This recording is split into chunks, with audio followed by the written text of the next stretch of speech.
Guys, this is Ayushi and welcome to Follow My Psychology. So this is after a long time I'm making a Sawal Jawab video. So hi. I hope all of you are really fine and I know it's again a little late. I'm really trying my best. See the thing is एक चीज़ है कि मुझे time नहीं skip करना, but time skip हो रहा है मेरा. मैं टाइम पर नहीं अपडेट कर पा रही हूँ, अपलोड कर पा रही हूँ. I am really sorry, but I want this time कि मैं टाइम पर करना चाहती हूँ, तो टाइम पर ना हो तो लेकिन वो चीज़ आए आपके सामने. जैसे कि आज आपका सवाल जवाब आएगा, कल आपका हैमडी और हैमे का आएगा. I want things to come in front of you because अभी I have to manage a lot of things, but that's not the excuse I can give it to you because I've started it back. You guys are trusting me on that, so I have to give the result to you. क्यों लगता है मेरे को miss articulation पहले था, मेरे को थोड़ा बहुत अभी वापस आ रहा है ऐसा लग रहा है. चलो ठीक है. तो मेरे पास फ़िलहाल ना 5 क्वेश्चंस है और वो 5 क्वेश्चंस काफ़ी लास्ट टाइम के भी थोड़े बाकी थे जो मैंने नहीं एड्रेस करे थे और इस बार के भी है. ओके. सो पहला जो क्वेश्चन है वो राजेश पवस्कर का है. How can I avoid panic attack और anxiety attack? Can you tell me some exercise? Sure. So Rajesh, hi. It's very great that you addressing that panic attack और एंजाइटी अटैक रियल होते हैं. फर्स्ट ऑफ ऑल ना कि जब कोई anxiety या panic attack आए, व्हेन यू आर अवेयर कि हाँ मुझे एंजाइटी अटैक है, पैनिक अटैक है, तो पहले खुद से शांत हो जाओ. You need to be calm by your own self first that it's a panic attack. It's not, nothing is gonna happen to you because generally ये पैनिक अटैक या एंजाइटी अटैक आता है ना, the person feels that the person will lose control on him or herself and the person feel either the person will pass away or die or something, but the person will succumb. It is like an impending doom. So the thing is, for that you have to be very well aware first that nothing is going to happen to you. It's just because of the rush of the adrenaline and all, you're just feeling scared of something, and that's why you're getting all this heart palpitations, all this sweating and all. So first you have to be very sure that nothing is going to happen to you. Second thing, वो जो एक mentality ला देते हैं ना कि कुछ नहीं होने वाला, I am gonna overcome it, वो थोड़ा सा डर कम हो जाता है and then you are ready for the second step. अभी सेकेंड स्टेप है ना कि first your main aim should is that अपनी ब्रीथ को कंट्रोल में लाओ. You have to get your breath in control. So it's like try as much because when your panic attack आता है ना, generally people are like they are like they're not able to speak properly because वो breathe नहीं control में आ रही है. सो नाक से ब्रीथ लो, इनहेल. अभी इजी लग रहा है, बट जब पैनिक अटैक आता है उस इंसान के लिए ये भी करना बहुत डिफिकल्ट होता है.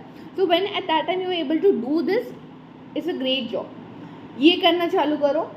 इतना ध्यान रखो कि you are able to exhale it out. जब तुम बराबर से एक्सहेल करने लगोगे तब तुम्हें थोड़ा बेटर फील होने लगेगा. You will be able to calm yourself down.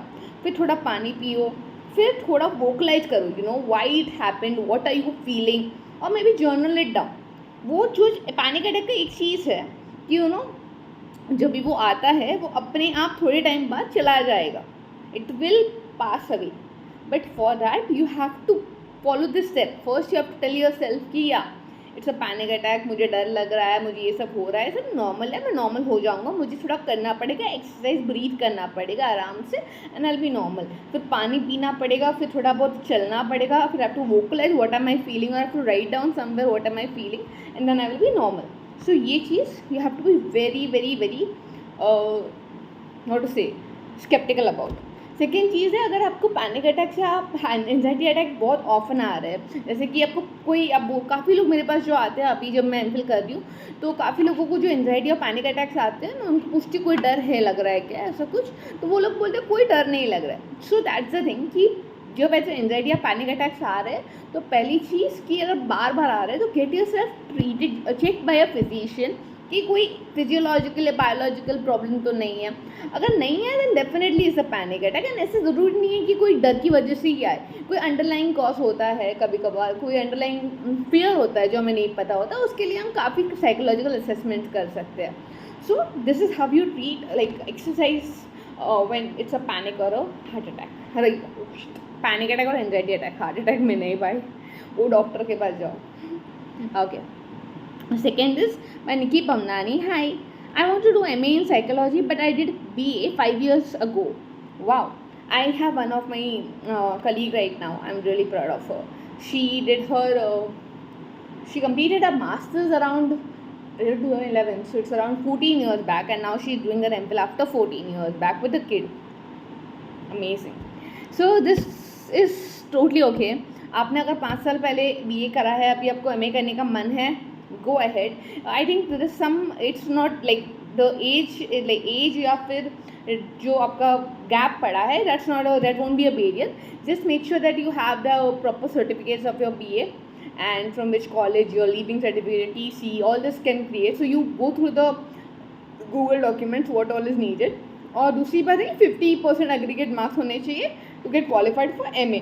और आजकल MA के लिए भी मेरे को लग रहा है कि एंट्रेंस एग्जाम्स होती है, so you might have a challenge to get updated with the new portion. Like कि काफ़ी चीज़ें बदल गई है 5 साल में. लाइक मैंने भी अभी नेट के लिए एग्ज़ाम दी थी, तो मैंने जब प्रिपेयर करा 2 साल प्रिपेयर करा मैंने. पहले वाले साल में चीज़ें अलग थी, दूसरे वाले साल में थोड़ी ऑड एडअप हो गई है, और अभी तीसरे वाले साल में I don't know. I think बहुत कुछ चेंज हो रहा है, तो you have to get updated with the new pattern and then you will be able to good to गो.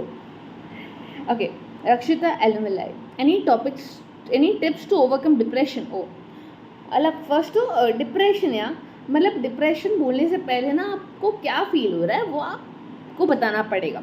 तो थिंग इज आपने कैसे डिप्रेशन बोल दिया, मुझे बस यही चीज़ है कि ठीक है आपको डिप्रेशन फील हो रहा है, अच्छी बात, लाइक ठीक है आपको पता है, you are aware about it, अच्छी बात है, you are aware about it.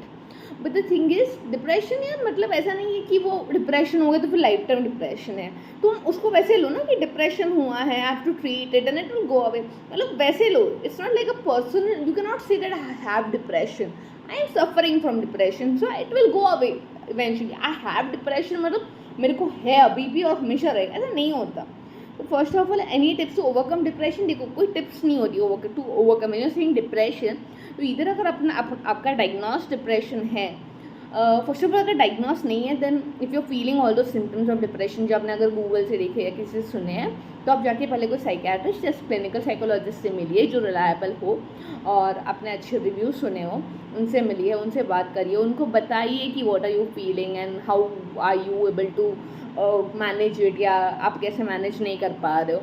और एक बार हो जाए ना उसके बाद आप सोचिए कि आगे क्या करना है.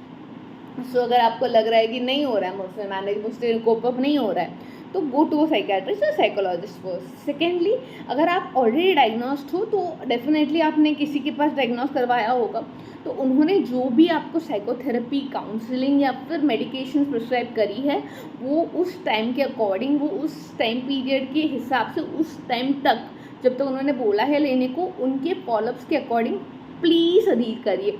बिकॉज डिप्रेशन ना कभी कभी साइकोलॉजिकल रीजन की वजह से होता है, एनवायरमेंटल रीजन की वजह से होता है, बट वो आफ्टर ऑल तो आपके ब्रेन में ही कुछ हो रहा है ना, कि आपके ब्रेन के केमिकल्स, न्यूरो ट्रांसमीटर्स के साथ कुछ हो रहा है. तो अगर उन्होंने कुछ बोला है तो फिर वो आपके ब्रेन का न्यूरो ट्रांसमीटर बढ़ा रहा है या उसका स्टिमुलेशन बढ़ा रहा है, तो it is going something, is working in your brain. ऐसा नहीं है कि मतलब बुखार 2 दिन के बाद मैं छोड़ दूंगी, it's not going to be working like that. जब हम साइकियाट्रिक मेडिकेशंस की बात करते हैं वो लंबे टाइम तक चलती है, एंड वो लंबे टाइम तक चलने का भी एक रीज़न होता है. दैट वी विल, मैं ऑफ टॉपिक चल जाऊंगी अगर मैं उसको अभी समझाने बैठ गई तो. But you should not make sure कि आप छोड़ो नहीं उसको, एज लॉन्ग एज आपकी साइकियाट्रिस्ट ना बोले. अगर छोड़ना भी, अगर आपको छोड़ना भी है आप उनसे ही बात करो, वो आपको टेपर ऑफ करके उसको कम करके she will help you to leave it. So don't try it by yourself. Okay. And therapy लोगों बहुत बोले ओवर रेटेड है एंड ऑल. ट्राई करके देखो, it's something different. It's not like कि नेटफ्लिक्स को देखो, चिल करो, ये सब नहीं होता थेरेपी में. when you try it yourself, when you try with a reliable one. अगर आप बोल रहे हो कि मैं इस थेरेपिस्ट के पास गया, उससे नहीं अच्छा लगा, उसके पास गया, आप थेरेपी हॉपिंग ही करते रहोगे तो फिर आपको कभी रिजल्ट दिखेगा ही नहीं. Take one good reliable therapist, उस पर ट्रस्ट करो और उसको ही फॉलो करो. I hope I answered your question. Anala, hi Anala, I know you, that's why I just passed the heart to you. Atelophobia, body insecurity, want to have perfect body whenever I see other girls I feel. Oh, it's a deep question, Anala. So the thing is, atelophobia. Okay. ये वापस बड़ा word आ गया, मैंने नहीं पढ़ा था इस word के बारे में। उनको फोबिया का मतलब पता है कि किसी चीज़ का डर लगना, या फिर वो चीज़ को देखकर नहीं अच्छा लगना, या फिर वो चीज़ नहीं चाहिए। But atelophobia really, but the second thing you have said, body insecurity, want to have perfect body whenever I see other I feel. देखो the thing is body insecurity, आज मैंने अभी रिसेंटली आपके ही क्वेश्चन के बाद पढ़ा, you see there are like millions of people in the world, more than 73% people are having body insecurities. So telling ourselves कि भाई we are among them would make you feel better. पहली बात है ना कि खुद को इतना बोलना कि भाई मेरा ही बॉडी का प्रॉब्लम है, I don't feel secure with my body. Why you don't feel secure with your body, मतलब why are you like what is the reason what you are bringing flaws, किस रीजन की वजह से आपको flawful feel हो रहा है। You have two beautiful hands, you have a proper body, and the thing is you know अगर body insecurity है तो फर्स्टली ना पहले कंपेयर करना बंद करो, बिकॉज जैसे ये सारी उंगलियाँ एक शेप की नहीं होती या फिर एक साइज़ की नहीं होती, वैसे सब एक टाइप के नहीं होते। कोई लीन होते हैं, कोई प्योर शेप्ड होते हैं, कोई आर्च शेप्ड होते हैं, वेरियस थिंग। मेरे को तो कभी कभी लगता है हमने ये निकाला है बॉडी इनसिक्योरिटी हमारी वजह, बिकॉज ये शेप डिफाइन करने लगे एंड ऑल। सो अलग अलग शेप्स के होते हैं। सो पीपल दो आपको लग रहा है कि मैं ऐसी नहीं दिख रही हूँ, there is something beautiful, and it's like आप जितने ब्यूटीफुल दिख रहे हो उतना ब्यूटीफुल आपका बोलना चलना भी होना चाहिए। अगर ब्यूटीफुल सिर्फ दिखना बोलना चलना नहीं है, it's not of no use. So acceptance comes from within. अगर तुम्हें लग रहा है कि तुमको एक्सेप्ट करना है, no one can help you with it, you have to accept it. It will be a very difficult process, it will be very hard process, but it is something which will be long lasting if you do it once, कि हाँ this is my body and I have to love my body. You have no other option. तुम क्या करोगी, तुम अलग अलग shapes में like you know you try to do various exercises, you try to do various type of clothing to look different way, but what you are is you. You should see, you cannot change yourself from within, you cannot change yourself जो भगवान जी ने दिया है, right. सो पहले तो खुद को accept करो, फिर ऊपर का जो तुम कर रहे हो कि you know you are dressing yourself in a different way and you want to look in a different way, that's all. First stop comparing yourself with others. I know it's very easy to say but difficult to do, but if you really want to talk to me about it, you know we should talk about this. We will go in a very slow process. You should message me, we'll talk about it. Veda thinks so. Even professionals don't know symptoms of ADHD beyond hyper and can't focus. Yes, that's true. Even professionals don't know symptoms of ADHD beyond hyper and can't focus. There are various symptoms of ADHD. Just wait a minute. हाँ जी, सो आपने जो बोला बहुत सही है, क्योंकि the thing is hyper activity और less attention वो दो चीज़ें प्राइमरी सिम्टम होती है। तो आप जब बोलते हो ना कि क्लिनिशियंस को नहीं पता, तो क्लिनिशियंस को कभी कभार मैं वापस वही बोल रही हूँ कि आप रिलायबल क्लिनिशियंस के पास जाइए, क्योंकि क्लिनिशियंस को पता होता है। बट द थिंग इज़ जब वो हम ICD के अकॉर्डिंग डायग्नोस्टिक क्राइटेरियाज देखते हैं ना, तब हम हाइपर विजिलेंस, फिर क्या बोलते हैं अटेंशन डेफिसिट, इन सब चीज़ों को पहले रूल आउट करते हैं। We don't have only one patient, no we have a lot of patient, क्योंकि हमें पता चल जाता है कि हाँ ये हाइपर काइनेटिक्स में या अटेंशन डेफिसिट में पड़ रहा है। So there is a provisional diagnosis कि ADHD हो सकता है। There are other symptoms that कि वो लोग अपना काम एक काम पर ज़्यादा टाइम तक रह नहीं सकते, वो एक एक्टिविटी ख़त्म नहीं करते, they will not sit in a single place for a longer time.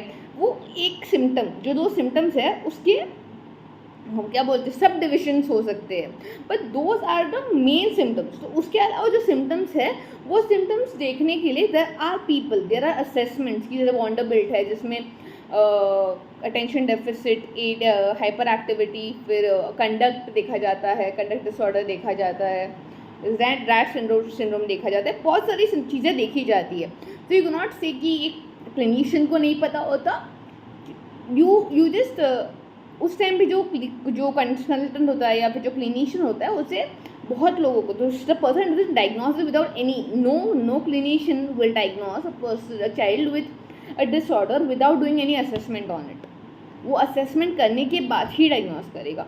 तो सिम्टम्स तो इसलिए बोले जाते हैं कि हाइपर एक्टिविटी और क्या बोलते हैं अटेंशन डेफिसिट इसलिए मेन है बिकॉज वो प्राइमरीली दिखते हैं। गॉट इट, लाइक जैसे डिप्रेशन में जो प्राइमरी 3 सिम्टम्स है, जैसे कि डिप्रेस्ड मूड, टायर्ड फील होना, फिर और क्या होता है, डिप्रेस मूड, टायर्ड फील होना, कैमरे के सामने बेसिक नहीं होनी चाहिए, good job, loss of interest. ये 3 चीज़ों जब होती है तब हम नहीं बोलते ना कि यार मतलब ये 3 चीज़ें ही नहीं होती डिप्रेशन में। हाँ, उसके अलावा पुअर कंसंट्रेशन होता है, सुसाइडल आइडियाज़ होते हैं, सेल्फ हार्म होता है, बहुत चीज़ें होती है, बट प्राइमरली वो चीज़ें होती है ना, सो इसलिए वो लोग उसे हाईलाइट करते हैं, नथिंग एल्स। सो उसके अलावा अगर आपको कुछ देखना है तो you can go to ICD-10 and आप उसके हाइपरकाइनेटिक डिसऑर्डर्स F90 1998 के बीच में फर्स्ट वाले में हाइपरकाइनेटिक है, आप उसे रेफर कर सकते हो, उसके डायग्नोस्टिक क्राइटेरिया देखिए, you will get your answer.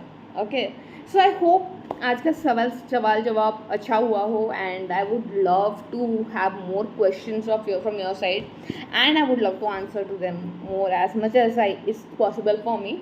And कल हैम्बी और हैमे का आएगा असेसमेंट, सो आज मैं थोड़ी कम प्रिपेयर थी बिकॉज आज भी कल के लिए और काम था, so I am so sorry for that, but आज मैंने इट्स अराउंड राइट नाउ, मुझे इतनी गर्मी है ना यहाँ पे, it's around 12:55 at night, but I have recorded the video and I'm gonna post it. I want to really work on it. So thank you so much, and if you like my videos, please share this video, it might help someone. Please comment on it, what you think about it, what are your feedbacks on it. Please like them, and please subscribe my channel, follow my psychology for such more videos, and I will like it because it's free. Please do it. Thank you so much, guys. And as I'm a mental health professional, I would always say, if I wouldn't be, because I myself have certain problems, but it doesn't mean that I'll be not talking about it. I'm very vocalized about it, and I also talked about my problem on my page. So कभी don't suffer in silence, because आपको जब आप बोलोगे ना तब आपको पता चलेगा कि आपकी जैसी प्रॉब्लम बहुत और लोगों को है, और वो सोच के, वो समझ कर, वो उनसे बात करके आपको काफ़ी बेटर फील होगा. So if you have any issues, don't suffer in silence, please talk it out, you will feel better. Bye.